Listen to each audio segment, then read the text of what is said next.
Gospel of our Lord Jesus Christ according to Matthew. Glory to you, Lord Christ.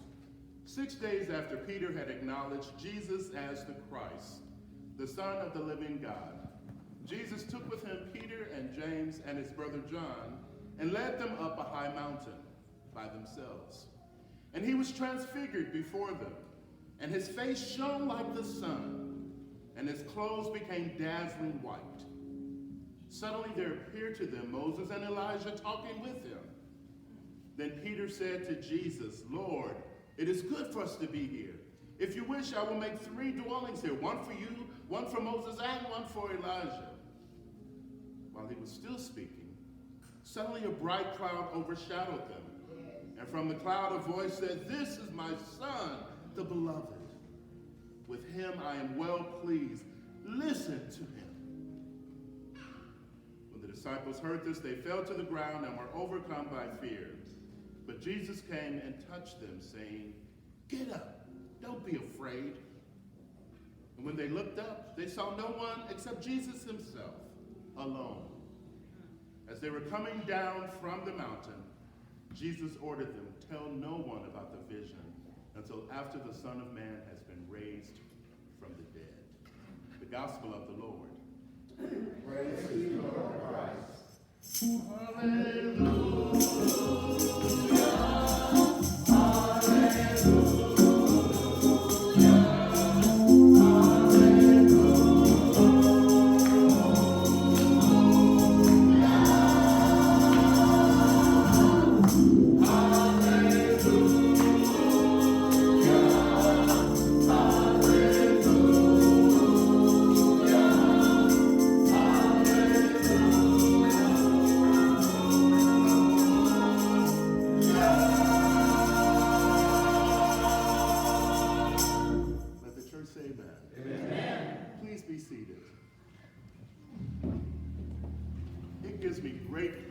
To present to us yet again our wonderful hostess, Barbara.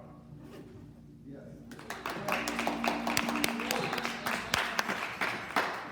Good morning, everybody. Good morning. That was so beautiful, all colorful. Amen. We're starting our 4th part of our Black History Month. And I just want to thank everybody who participated with us, the whole congregation. Everyone I asked was like, okay, you know, didn't give me a fuss or fight. So I just want to thank all of you all first off. I don't know, is Greg Dickinson today? Oh my.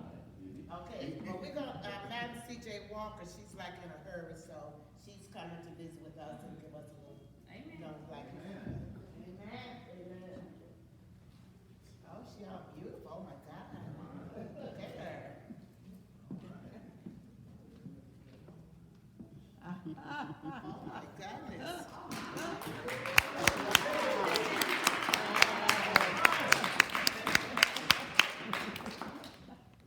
She's gorgeous. Good morning. Good morning.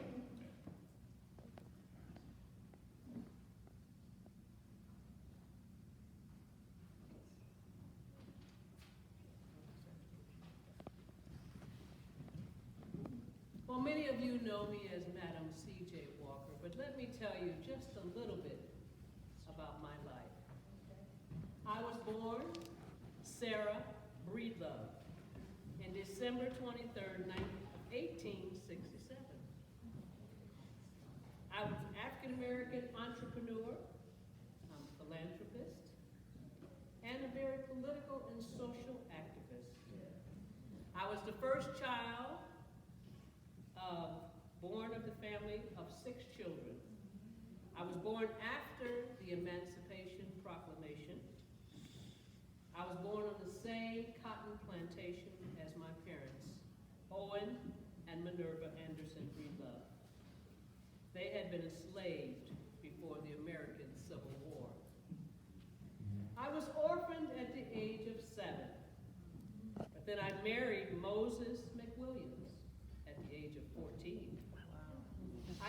that so that I could escape the abuse and the cruelty of my brother-in-law. I was widowed at the age of 20, but I had a young daughter. And we moved to St. Louis, Missouri, where my eldest brothers were barbers. I worked over a decade as just a poorly paid washerwoman. And I joined the St. Paul African Methodist Episcopal Church, where I sang in the choir. And I was mentored by some wonderful teachers and members of the National Association of Colored Women. Now, I had problems with my hair. My hair was falling out. But I thought I could help myself. So I tried various commercial hairdressings to try and improve my hair. So I began experimenting with my own formula to cure my scalp and the infections which were causing some of the baldness. After moving to Denver in 1905, I worked as a cook for a pharmacist. And from that, I was able to learn some basic chemistry that allowed me to perfect an ointment that healed dandruff and other hygiene-related ailments that were common during a time when most Americans lacked indoor plumbing. In 1906, I married Charles Joseph Walker and began achieving local success with what later became known as the Walker Method, or the Walker System of beauty culture. Thenceforward, I became known as Madam C.J. Walker. The main ingredients of my famous shampoo were olive oil, coconut oil, and lye. I remember sharing with some ladies that I had to make my own living and my own opportunity. And so I encourage you the same. Later on in life, I had the fortune to be able to share my wealth with others. Most notably, a $1,000 gift I was able to give to the African American Young Men's Christian Association. They had a building fund in Indianapolis in 1911. And then I was able to give $5,000 contribution to the National Association for the Advancement of Colored People, also known as NAACP. They had an anti-lynching fund back in 1919, and I was very much opposed to that and a very big political activist towards the stopping of lynching, especially of our own people. I was a standard bearer for Black self-help. I funded some scholarships for women at Tuskegee Institute, and I was able to donate some large sums to the NAACP, the Black WMCA, and dozens of Black charities. Later on in life, again, I was fortunate enough to get involved in some real estate investments. In Harlem, I was able to get a townhouse, the site of the New York Beauty School, as well as the Dark Tower, which is a cultural salon hosted by my daughter, Aaliyah Walker. This was all happening during the Harlem Renaissance of the 1920s. And also there was a mansion called the Villa Luaro, which was in Irvington, New York.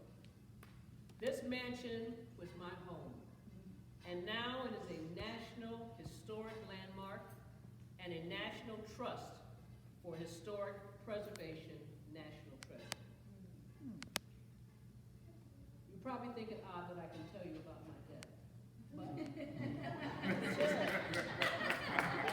before I died in 1919, I was able to purchase some property in downtown Indianapolis.